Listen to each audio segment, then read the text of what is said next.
That's true. You get dog pooped. I hear that. You shit on my house, man. No. You shit on my house! All right, guys, it's 8 o'clock. It's Brian from Weird World War II, and tonight this is episode number 6 of Weird War Wednesdays. Okay, my better half is coming home. She's getting off work right now, so she'll be a little late, but she should come back probably within like 10 minutes or so, and she'll back me up with the comments. So feel free to join into the conversation and gab as much as you want, make fun of me while I'm talking and whatnot. All right, so tonight, what we got going on is we're going to talk. The website we're going to talk about tonight is the most excellent, probably the best one out there, guys. And I know the forum, forum kind of, communication online is kind of on the wane because of all the new tech or whatever. But guys, go check out the Lead Adventure Forum. It's a great gaming community forum that has every category of gaming that you could possibly imagine. Now, it is tabletop gaming and miniature gaming. It's not like video games. I mean, they might talk about that here and there, but it's centered on the tabletop wargaming community. And it's international. It's fantastic. But anyway, we'll get more into it when we go. The media that we're going to do today, we're going to talk about the movie and the feasibility and the possibility with conspiracies and whatnot of the movie Brass Target. Okay, it's pretty sweet. It comes from the book The Algonquin Experience, I think is what it. The Algonquin. What is that damn thing called?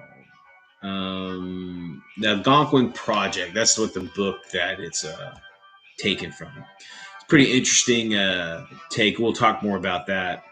And then we are going to talk about the game piece for tonight. We're going to talk about using armored mechanical walkers in your Weird War gaming. And those are just your walkers. Not your power armor troops, things like that, but your full-blown like vehicles that have legs, that has a crew in them, be it 1 or 5 or 10 or whatever, however big the damn thing, your AT-ATs and the shit like that. So that kind of stuff on the battlefield.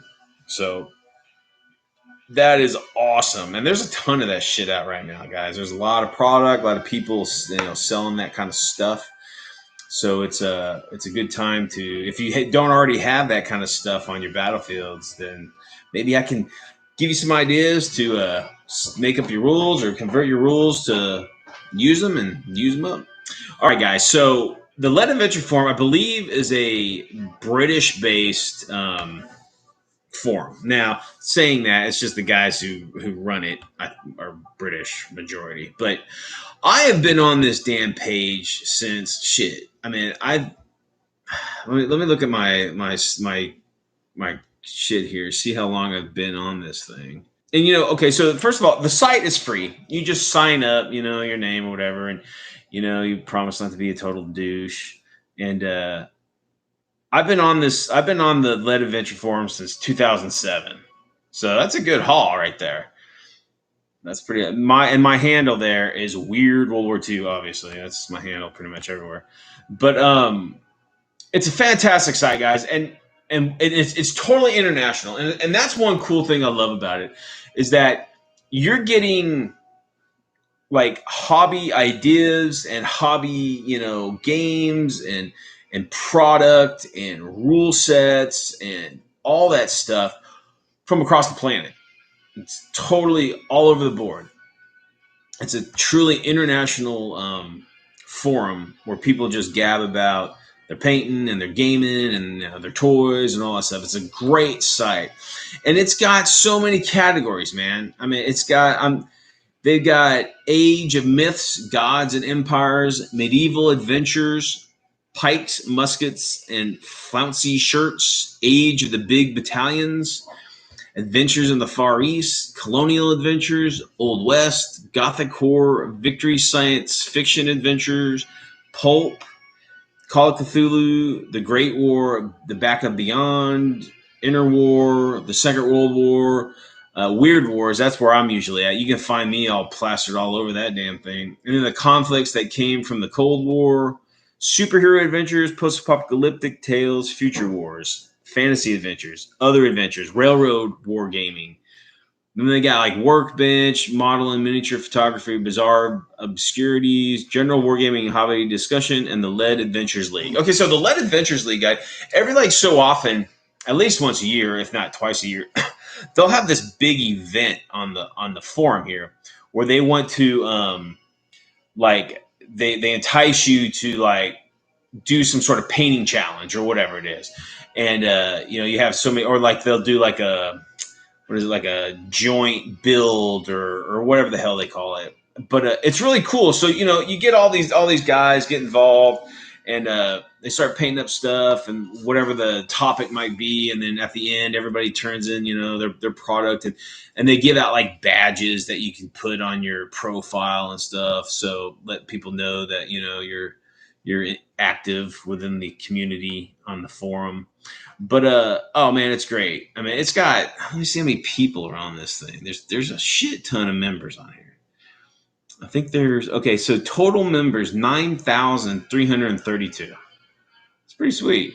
And it says it has over 1 million freaking posts on this site. So like again, this thing's been around for a while, but I have met lifelong friends on this site that I've never met in person. I mean, we have just formed relationships over just conversating on the forum. I've even had business associates and business partners from this site too. This is the site where I learned about the miniature, creating miniatures, the whole industry. I learned, how to, what the ins and outs of creating, and that's when I started with the miniatures. It was from here. I used to sell my product here. But it's fantastic. A bunch of great folks here. Everybody, courteous, they're not assholes. There's most of these people here are, grounded, and they don't get all, and there's no fucking snowflakes or fucking fascists here. So everybody's just having a good time and just doing they're playing their fucking game. So it's a lot of fun. Check it out. Yeah, Eric, I don't post on here as much as I used to. I have recently though. I've started putting my videos on here in the Weird War section. That's usually where I'm at. But I mean, if you go through that thing, there's like 41 pages on that thing. I'm like scattered throughout that since its inception. So, but yeah, again, I mean, and then for you, Eric, just the pulp category on this, I believe Dave is involved with it some on here. I think they have their own like Pulp Out Battle Report archive, so you can check that out. But yeah, it's great. It's a great, fantastic site. And again, I mean, I have a lot of friends that I've made over the years on this site, and just great site. Check it out. Definitely check it out. I know it's not, it's not the high tech, fucking Discord and Twitch, whatever the hell that shit. I don't even know what that shit is. But anyway, it's not that stuff, but it functions the exact same way. I mean, you conversate, you put pictures up and videos, and have private conversations. You can send emails to people or whatever. So it's a lot of fun. But check it out. And again, it's international. I mean, they're all over the planet, and it's cool to see how other people play. It's cool to see what's popular in what regions, and there's a lot of support. People and give ideas and give painting suggestions and there's a lot of and a lot of this is not mainstream stuff. A lot of the conversations here are about smaller companies, smaller games. So this isn't like some like same old fare. The GW or the Warlord. I mean, it's there, but I'd say majority of this stuff is historicals and like pulp like alternative kind of wargaming that you don't see in the mainstream. You definitely don't see in the box shelf, stores in gaming stores. You don't see any of that kind of shit there. And it's great because I'm a fringe player. I don't play much mainstream stuff, so I mean it's really cool to find people that are the same way. And you can conversate, you can meet up, and you'd be surprised how many probably people in your town are on this site. So give it a try. Again, Let Adventure Forum. I put the link in the chat. You just click on that bad boy, and it should take you right there. Sign up. Come and say hi to me. It's I'm Weird, WWII, Weird World War II. So that's me. I used to be Kampf Group Cottrell, but I changed it to Weird World War II. So there might be my older posts might have some sort of reference to that name. But yeah, give it a try. Again, lots of cool stuff. Very active. I mean, it's not a dead forum at all. It is fucking active. And again, they have all these like painting challenges, and they have like model builds, and they have all that cool stuff that keeps everybody active in it. So give it a try. Let Adventure Forum. You will not be disappointed. I promise you. It's a great site. All right. So let's swing over to the media that we're going to talk about today. Now, we're going to talk about Brass Target, okay? It comes from the book The Algonquin Project by Frederick Nolan. Okay, so this story, I'm going to find I got the trailer here.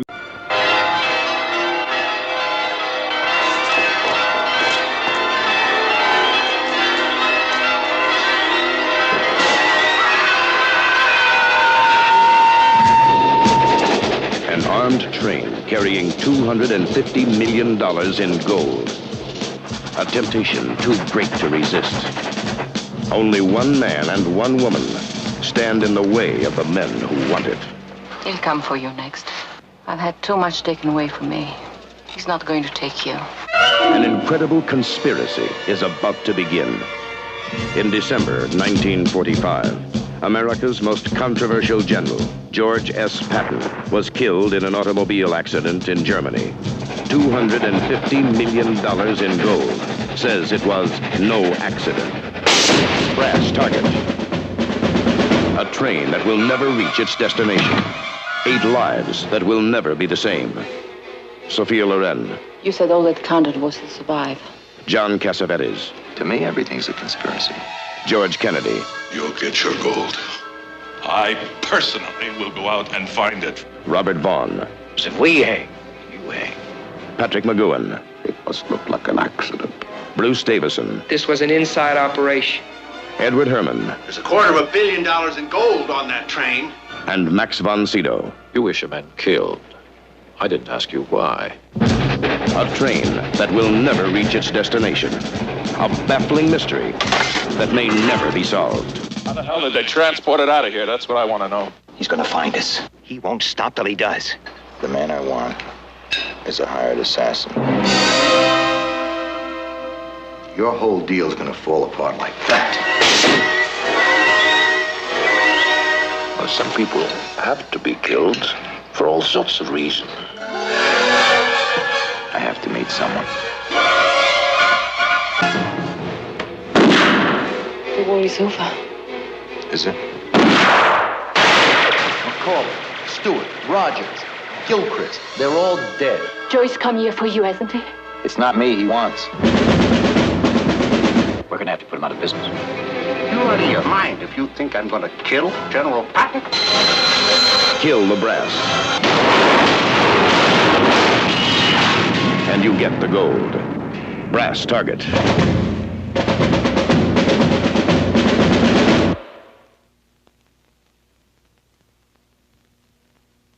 But okay, so what it is, it's the story of the death of Patton.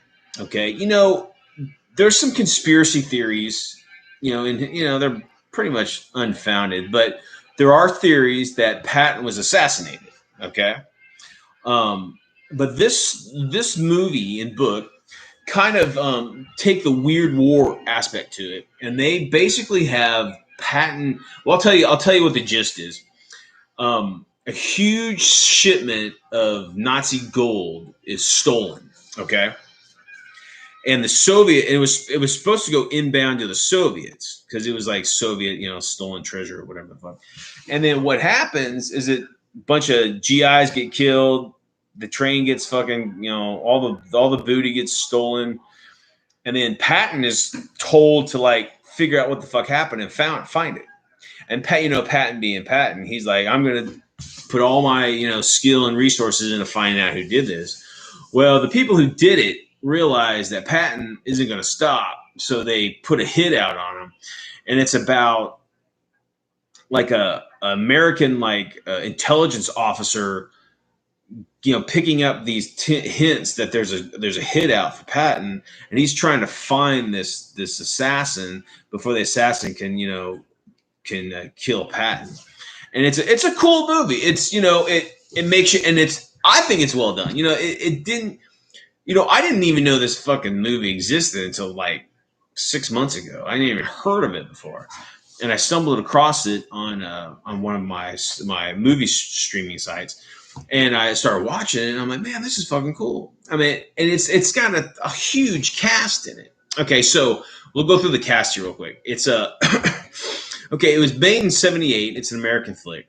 Now the main character would probably be John Cassavetes. He's the U.S. intelligence operative that's looking for the assassin. Okay. And you guys probably know who John Cassavetes is. He's okay. I'm not a big fan of his, but he does well in this. I think they could have cast someone better than him, but he does well. Then his opposite is Max von Sydow. He's the assassin, and fucking von Sydow is awesome in anything he does. The guy is a fucking legend. He's sorely missed. Great performance in this as well, being just this stone cold badass killer. And it kind of alludes to, he's been doing this like all through the war. So he was kind of like a free agent between the Axis and the Allies. And if someone needed to be wasted, they would hire him. It's pretty interesting how he kind of ducked and weaved through all the combat and the war and everything, but he was still able to do his job if he needed something done. Then of course there's a love interest. It's a fucking movie. Everybody's got to have some sort of love interest. But baby, it's Sophia Loren. Woo! Man, I love that woman. She could be at any age. She is fucking drop down gorgeous. But yeah, she's the sexy hot chick in this one. And then George Kennedy. Everybody knows George Kennedy, big character actor. Throughout the 50s, 60s, and 70s. He plays Patton. He does a good job. He does a pretty good job. There's some other people in it. Patrick McGowan. He's cool. He was he was secret agent, and he was 6 in The Prisoner. I will not make any deals with you. I've resigned. I will not be pushed, filed, stamped, indexed, briefed, debriefed, or numbered. My life is my own. So, everybody knows him. He's badass. He was pretty good in this too. Then there's like Robert Vaughn. Everybody knows who Robert Vaughn is. He's pretty cool. He's a good. I'm trying to think. Who else is in there that you guys? But yeah, so that's the main cast. But it's really. Oh yeah, you know it, Brian. Sophia Loren. I got some pictures that banned me from this. Anyway, it's a cool concept. I mean, how the writer, I mean, of course it's fictional and it's quote unquote weird war. Weird war doesn't have to be fucking zombies and mechanical walkers. It can be just that subtle hint of, something, that alters the timeline or conspiracy theories or whatever it might be. So weird war can be everything from, Dead Mind, the movie we talked about, to The Eagle Has Landed. That's completely fictitious. There was never a Nazi commando team, parachuted behind, in England, in England, dressed up like, Polish Polish soldiers trying to kill Churchill. That didn't happen. that's fucking Weird War as you can get. But it's not. A lot of people don't realize that that's in the Weird War frame, because it is. It's completely fictitious, but it works. It's still cool, and that's how subtle Weird War can be. It can just be that subtle to be, seem realistic. But yeah, it's a cool concept. And then, I don't want to ruin the movie for it because I want you to watch it. But how the writers really they took the actual historical, documentation and happenstance that happened to Patton when he was in that car accident that ultimately killed him, and they melded that whole the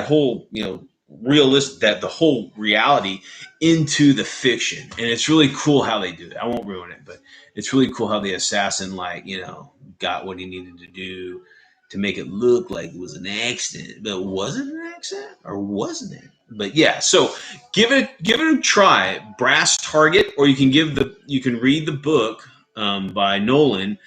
It is the Algonquin Project is the book. So give it a try. I enjoyed it. I thought it was a really cool book and movie. So give it a go. Give it a little subtle Weird War. It's not super heavy, but it's subtle. It's a good flick. All right, so we're gonna jump into the game piece tonight. So we're going to talk about one of the biggest tropes in Weird World War II, in the genre, and that's giant walkers. Armored mechanical walkers that stride across the battlefield with shit tons of guns and, menacing and stomping on people and crushing them with power claws and having turrets and multiple turrets or lasers, whatever the fuck they might have on them. But walkers are definitely a gaming characteristic in the Weird World War II genre. So this is, and we're going to, like I have in the past, we're going to go through the rules that I use that could give you some ideas to convert into whatever game system that you're playing, or give you some ideas to use, in your gaming. So let's jump into this bad boy. All right. So, there's different kinds of walkers. And in mine, we have 4 different categories. The first one is the two-legged. Now, the two-legged obviously moves like a man, and they stand a little bit tall. They stand taller than their human counterparts, but because they're on 2 legs, they are more prone to fall. If they are hit by heavy weaponry, or if they're on uneven ground, they could tumble and fall over. So two-leggeds are usually faster, lighter, but they can tip. Now then you have the four-legged. Now the four-legged would be like your AT-AT, from your movies. Now they can be tall. They're usually not. They're usually more squat, but they're bigger. They've got a wider center of gravity, so they're not prone to tipping over or falling over. So it's a more stable platform.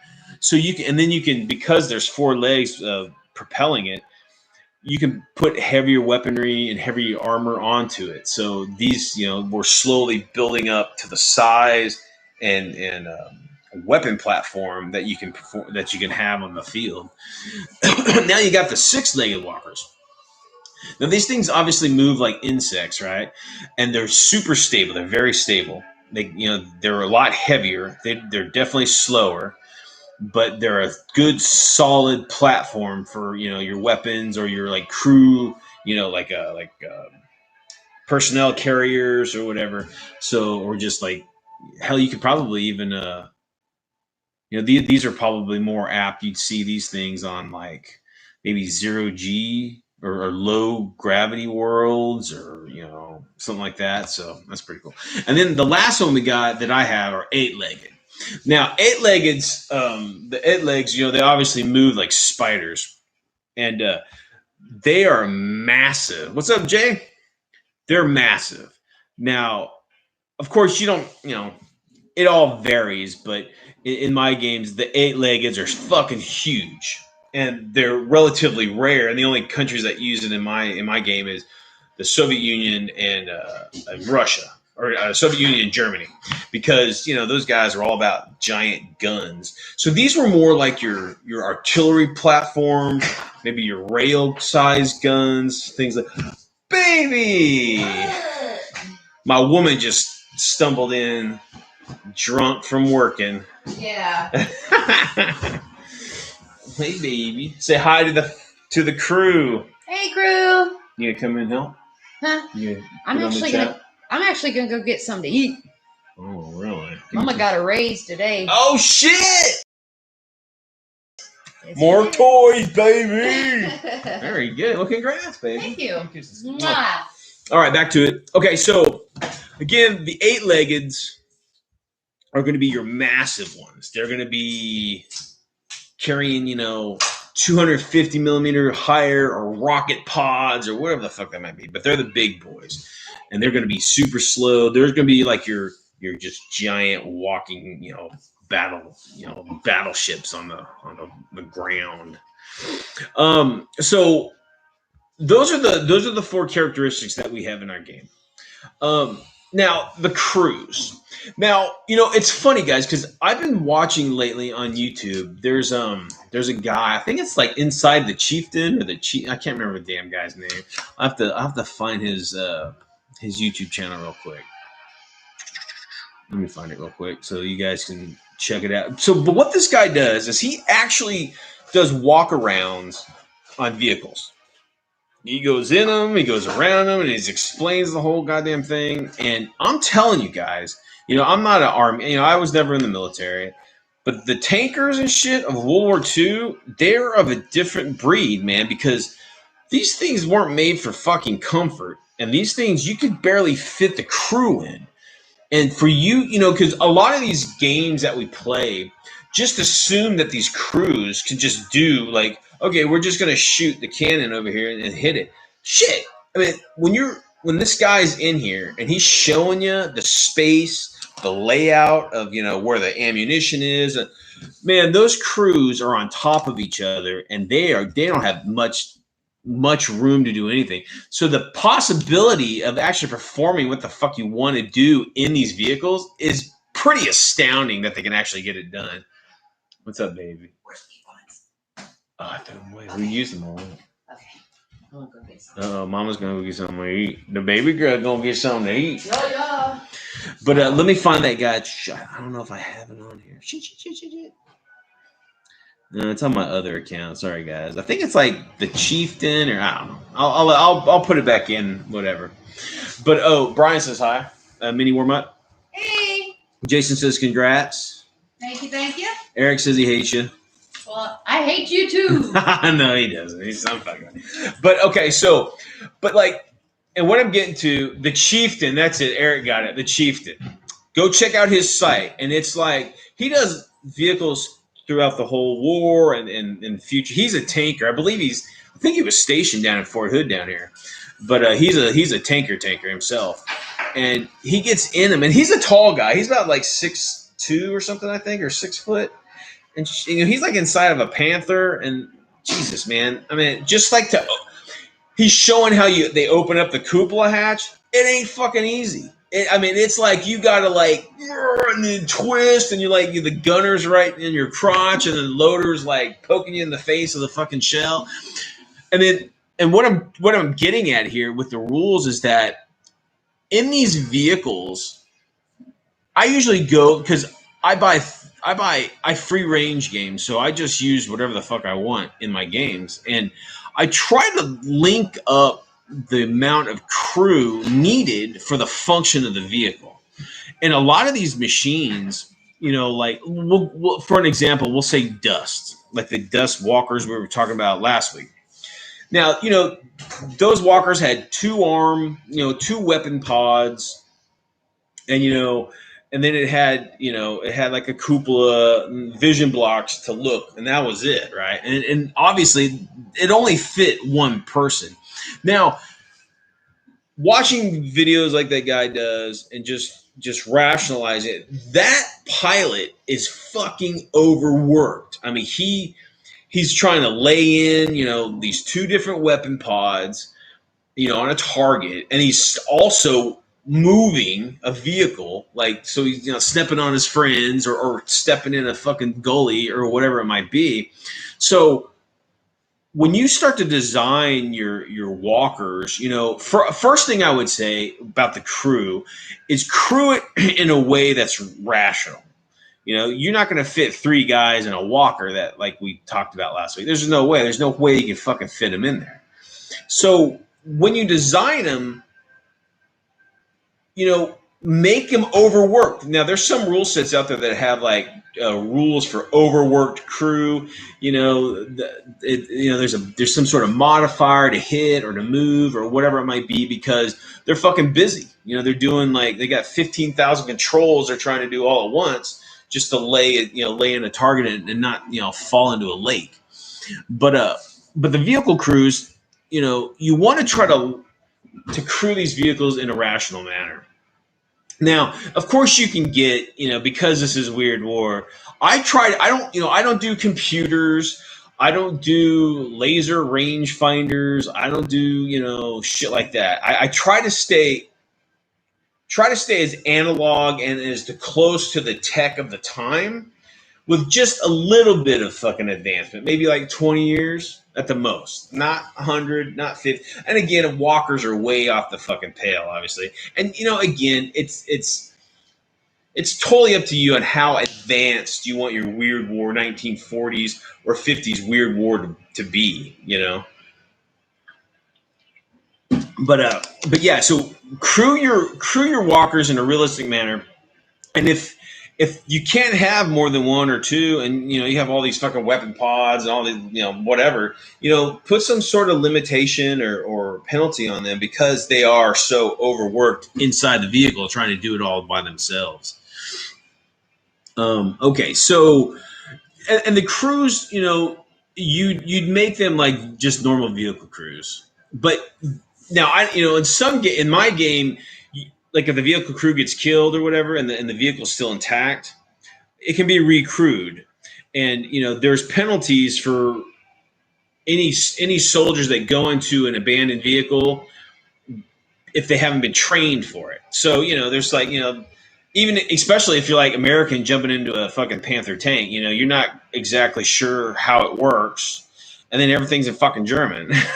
So you got those penalties or whatever, but walkers might have a little bit more penalty because it's such an exotic, technology. Because more than likely, you're not going to have a farm boy from Iowa or from Dresden that knows how to has a walker farm equipment in there at the back of the old house or whatever. So make it a little bit harder for people who don't have any of that technical training to crew them. Their morale and stuff will probably be the same, and their leadership or whatever would be probably the same as just normal tank crews or whatever. Now, when walkers get hit, and this usually happens with just two-legged, because they're not as stable as a 4-legged or a 6 or an 8.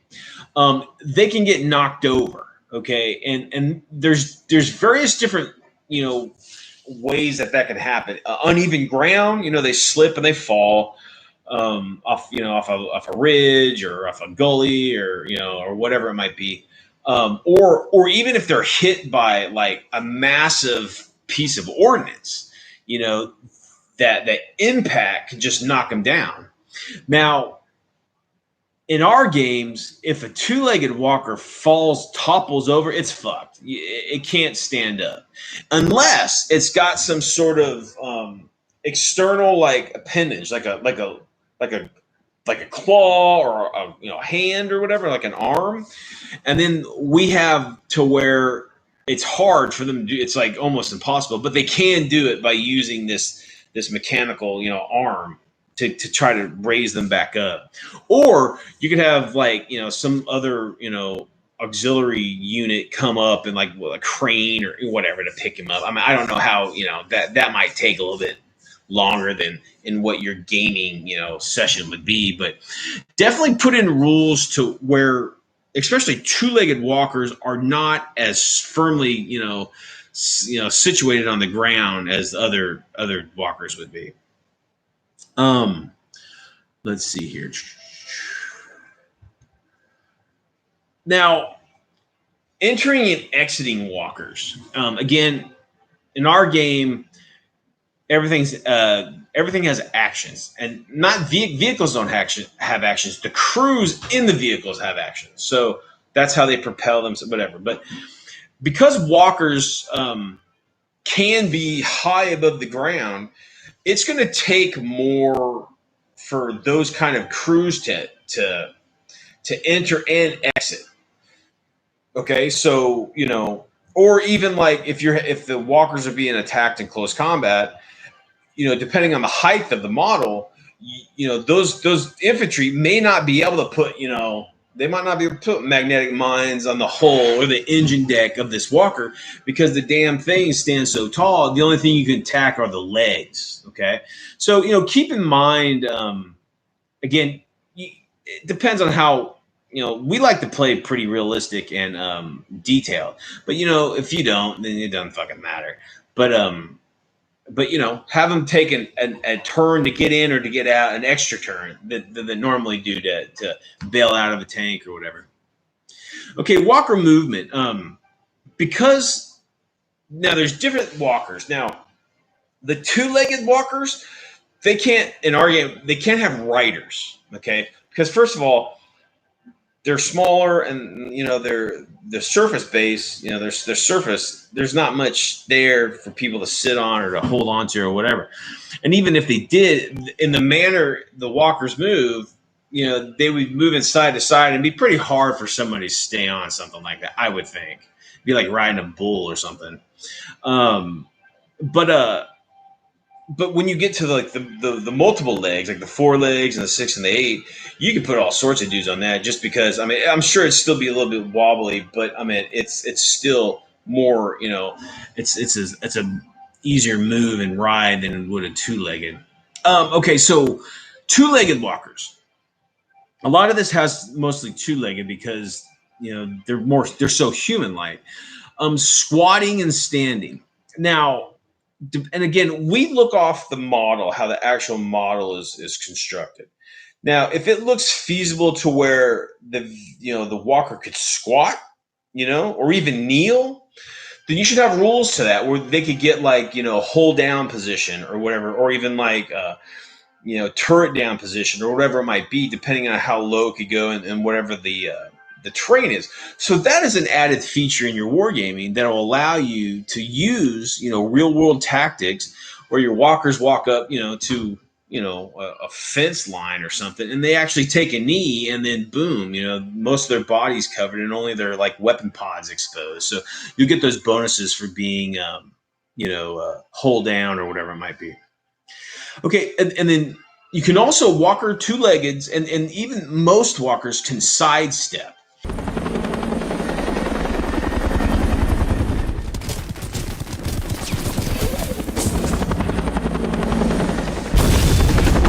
So, and again, we play a realistic move where if you're gonna turn, you gotta turn. You can't just, you're in a truck. You can't just pivot the fucking truck like that, like a Tron bike.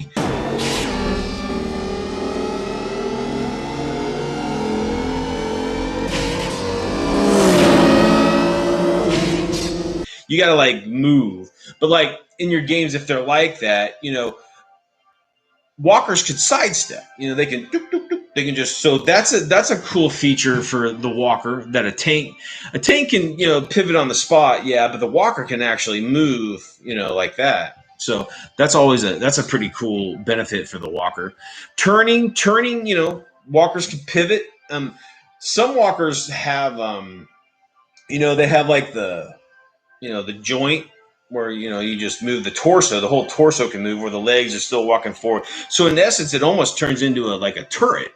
Like the torso can be a turret and the legs just keep moving straight. So that's a pretty cool, aspect. Let's see. Now, the legs.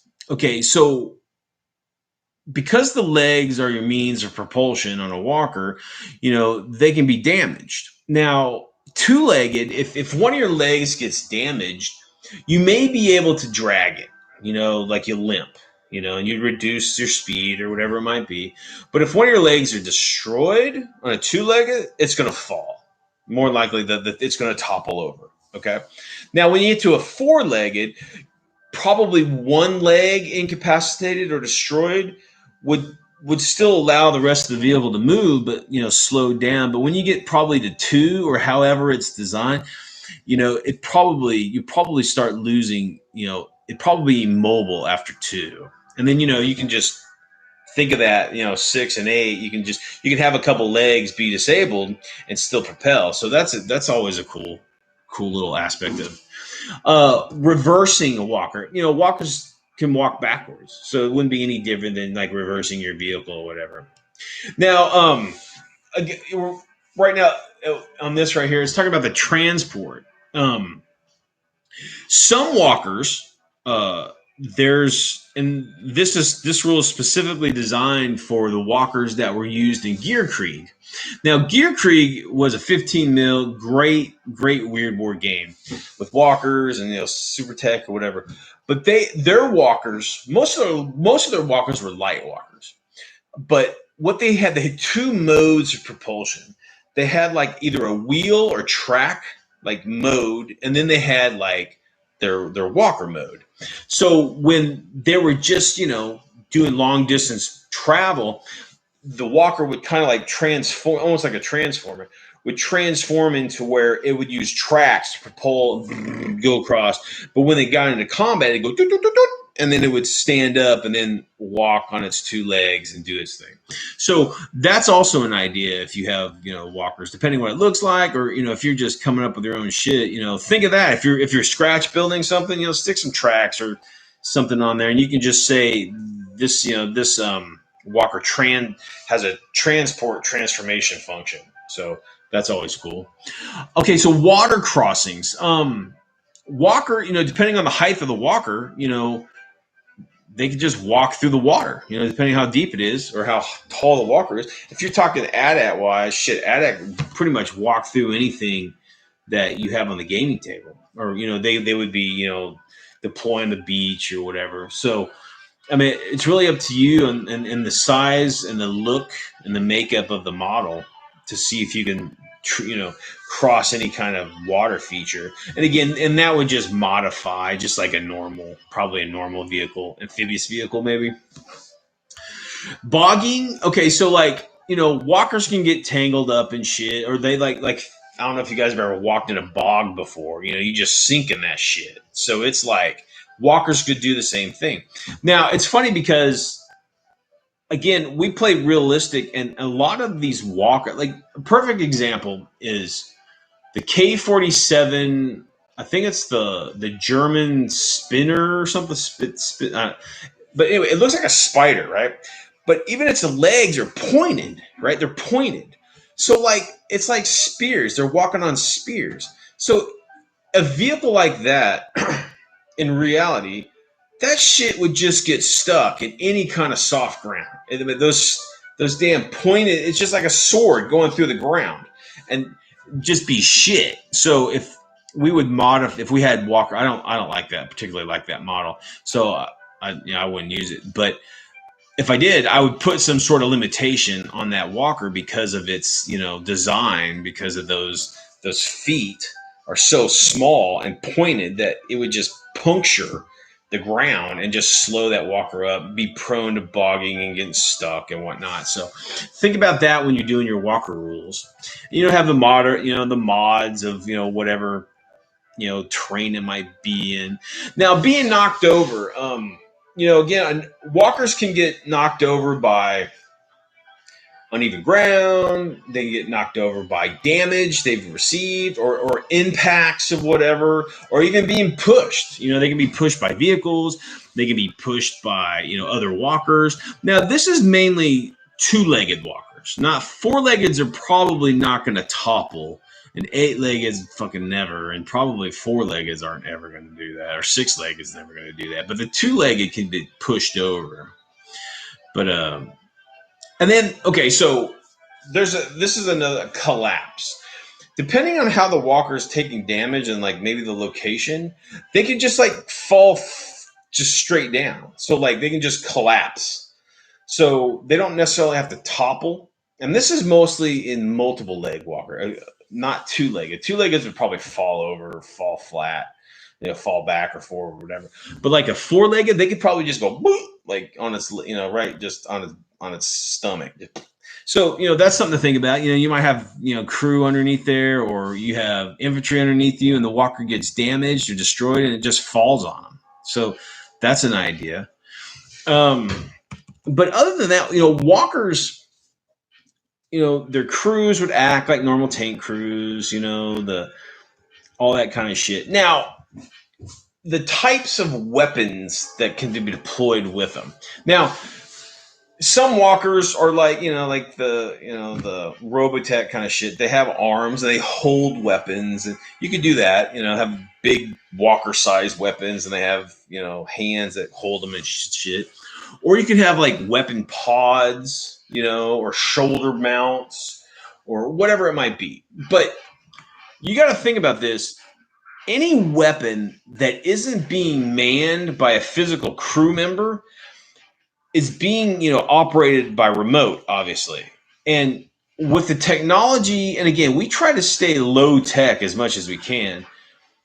If, let's say you have a shoulder mounted like auto cannon, right?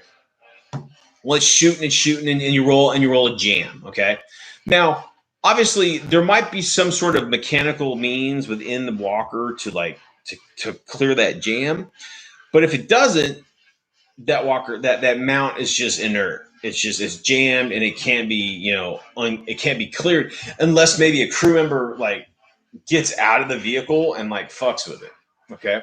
So that's why you see a lot of walkers have multiple arms, multiple pods, because it's almost like the aircraft guns where like, you have 16 guns in a fucking airplane, because if some of those guns foul, you still have more guns to shoot away. But so think about that. Now, arm-mounted weapons. Okay, so when we play our game, arms have to be like, pointed. So, you got like arm-mounted weapons, you point them like that. So like if it's got, if it's holding on to something or if it's bracing itself, it can't point that weapon. It can't use that weapon because it's not wide up. Oh, thank you, baby. Uh-oh, guys, she got me some fat pills. Telling you.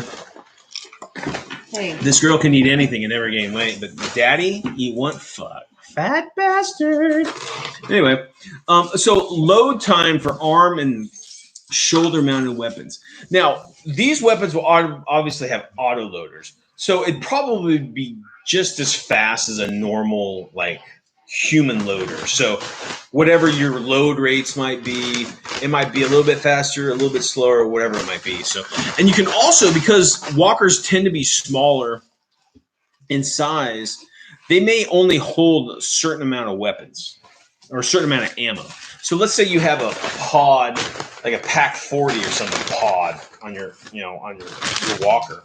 And it's probably got a magazine that probably has maybe like 15, 20 rounds in it, maybe.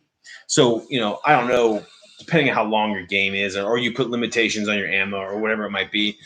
Those rounds can be, depleted in the time of the game. So, think about that ammo, expenditure and whatnot. Okay, so bracing for two-legged walkers. Because two-legged walkers, again, are the most unsteady walkers, we have rules where if it has a certain like millimeter gun, or it's got to brace itself. It's basically got to stand firm, and then like whatever, it gets its gyros all jacked and prepare, and then it braces itself, and then it shoots this fucking heavy gun. So that's something to think about. If your two-leggeds are carrying some big ass fucking caliber weapons, that might be an idea to use as some sort of a brace for the vehicle. Let's see.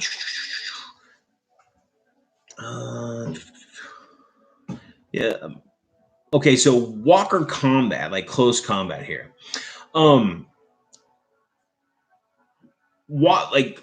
Two-legged walkers would probably fight more like humans, obviously. And if they've got, external, appendages that can grasp and punch and hit, you can put close combat weapons in their arms or battering rams or whatever it might be.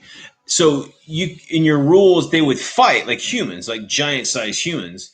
Or if they don't have, hands and arms, they could probably stomp and kick. So have rules for these walkers that can stomp.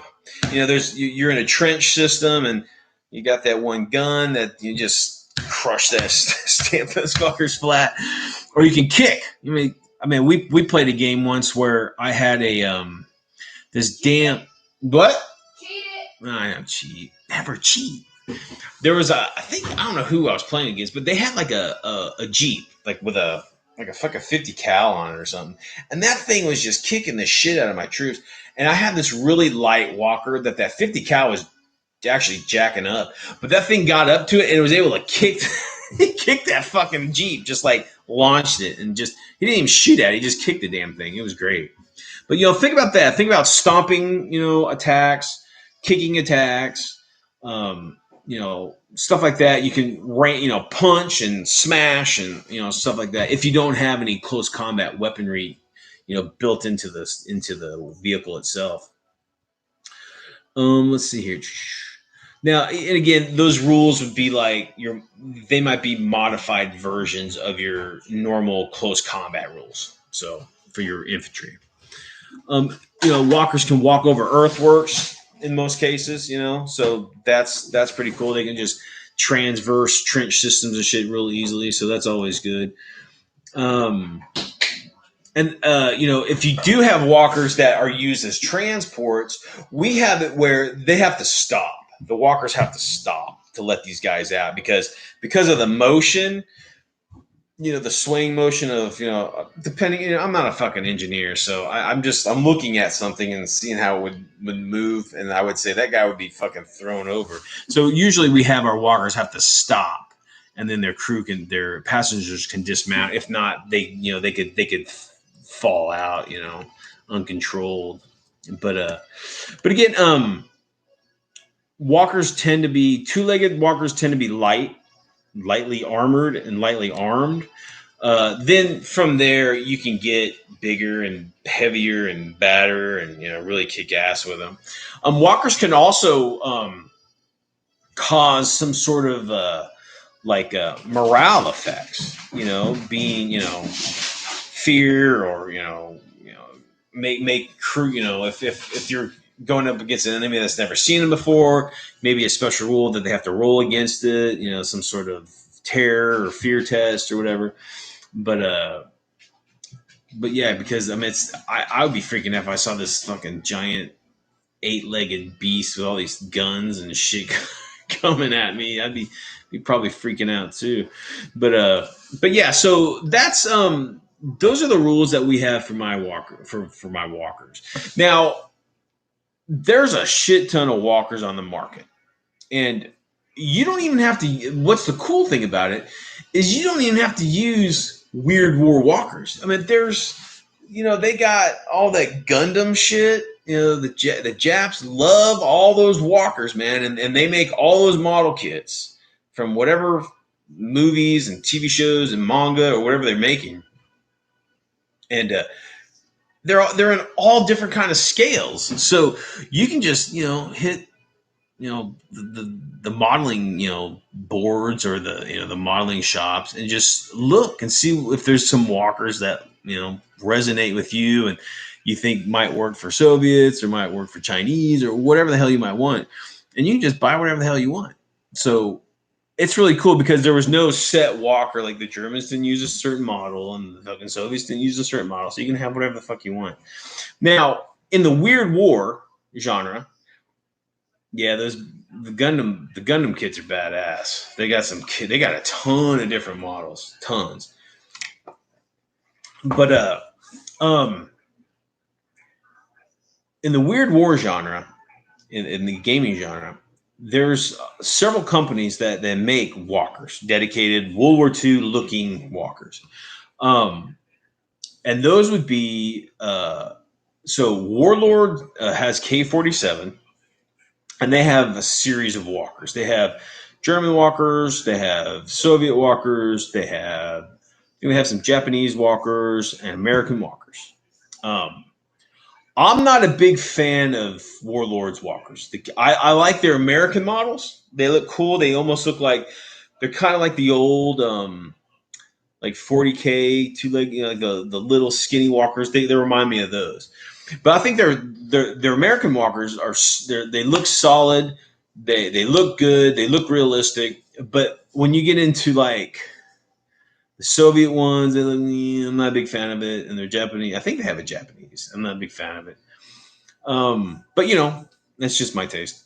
But they have a bunch of different walkers. So go check out Warlord's K-47 line and see their walkers.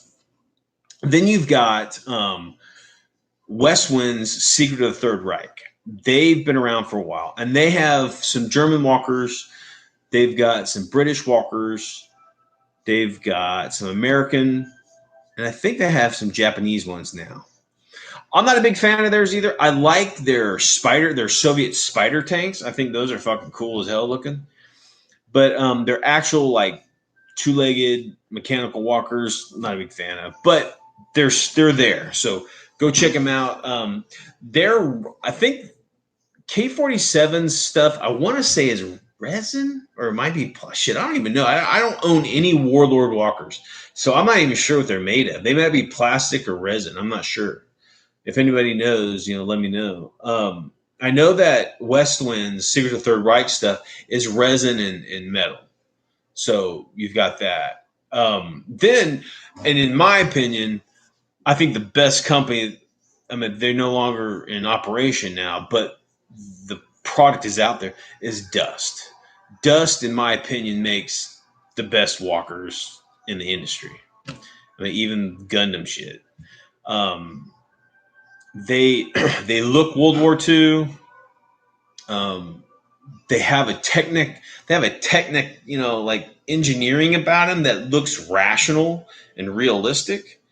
I love them. I got most of my walkers are Dust stuff, and the weapons on them are realistic weapons. They're like 50 millimeters, or they're 88s, or they're 75s, or it's something comparable to what the land-based weaponry of World War II was using. So it just feels more realistic. Now, their later stuff, their last round of product that they put out, it was getting a little fantastical. Like their Japanese were more like mechs. They look like mechs, like the traditional mech. But I think it looked cool. They weren't too fantastic, and they weren't too cartoony. They looked realistic.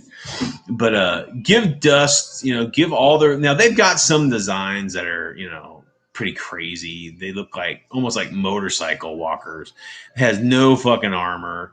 But I could see militaries, having this technology and just rushing some fucking shitty design into combat, because we got to get this shit out there because we can, and we got to get some weapons on this thing to deploy it. And that's what they did. There's throughout history, militaries would just, they have this technology and they just start throwing shit on it, and it's just a piece of shit. And they use it still until, they realize it's a total piece of shit. So they modify it, or they cancel it, or whatever they may do. So there's some rationale behind bad vehicle design in any kind of combat. But give Dust a chance. Check out Warlord stuff. Check out Westwind stuff. Now, if you're going smaller scale, fucking cat. Clockwork Goblin is doing 15 millimeters of the K-47 stuff. So if you're playing Flames of War and want to do Weird War with that stuff, check out Clockwork Goblin, and they can get your little K-47 mechs and walkers and shit there, and you can play Weird War on the 15mm scale. You can always try to find the old Gear Krieg. Gear Krieg had a line of minis too, and they were all 15mm, and they have their various different walkers and different modes of transportation. They also had like aircraft and what infantry, like weird infantry or whatever. So look for those. They're a little bit harder to find. I mean, they're still out there, but you probably pay for them. But shit, nowadays everybody's doing fucking 3D printing. You could probably find 15mm, World War II walkers or just any kind of walker at that scale and use them for your warring. So, but yeah, give those companies a look over, see what you got. I envision walkers deployment similar to tank platoons or shit like that. So like 3 to 4 vehicles per platoon if that's what you're playing in. We don't do we don't do points. We don't do point fucking lists in our gaming. We usually do like a TO&E, kind of realistic TO&E, and even then we just pretty much play whatever we want. So shit. Have a platoon of walkers, man, because it's fucking cool. Don't be hamstringed by you have to have an HQ and 2 troop slots before you can get a bunch of badass walkers. Just play with walkers. That's fun shit. All right, guys. Mel's looking at me with hungry eyes. She wants to celebrate her. I think she wants to celebrate her raise. But anyway, definitely go check Lead Adventure Forum. Shit, man, you're gonna jump in there and you're like, holy shit, this place is awesome. It's like in my opinion, and I've been all over the web except all the new shit because I don't understand it. This is classic. It's like the perfect miniature wargaming forum. Go check it out. It's fantastic. Give Brass. What do I call it? Brass Target a chance. See how Patton really died and see what happened to all that Nazi gold that just vanished. Where'd it go? Who took it? Find out. Watch the movie. And I'll put a link down below on the rules that I use for my walkers. And, just for reference, you can check them out and modify them and just look them over and see what you think. All right, guys. We're in an hour here, so that's about time. So I hope you guys had a fun Halloween. Ours was kind of a bust, but it sucks. But hopefully you guys got to go out, and we dressed up and went out anyway. But a lot of people didn't. But anyway, I hope you guys had a good time. Hope you had a lot of fun with the kiddos. Thanksgiving's coming up and then Christmas, so lots of stuff happening. We'll keep doing this Wednesday, so keep coming to us and checking us out. All right, guys. Whatever you do, keep it weird and keep coming back on Wednesday. All right. I'll have the director's edition with all the bells and whistles put up tomorrow sometime. You guys go back and watch those. Because I put all a bunch of fun shit like videos and, inappropriate pictures and all that shit and stuff in there. So it's a lot of fun if you go back and watch it. But, all right, guys. Good to see you, Eric. Good to see you, J-Boy. In fact, probably next week, we're going to have something special from Mr. Road Agent Leather. So be sure to come back next week. It's going to be kick-ass. And you just might want one yourself. And he might hook you up somehow with a little coin. Eric, Jason, Brian, it's good to see you, man. All right, guys. You guys have a great night. And we'll catch you on the flip. Keep it weird. Later, guys.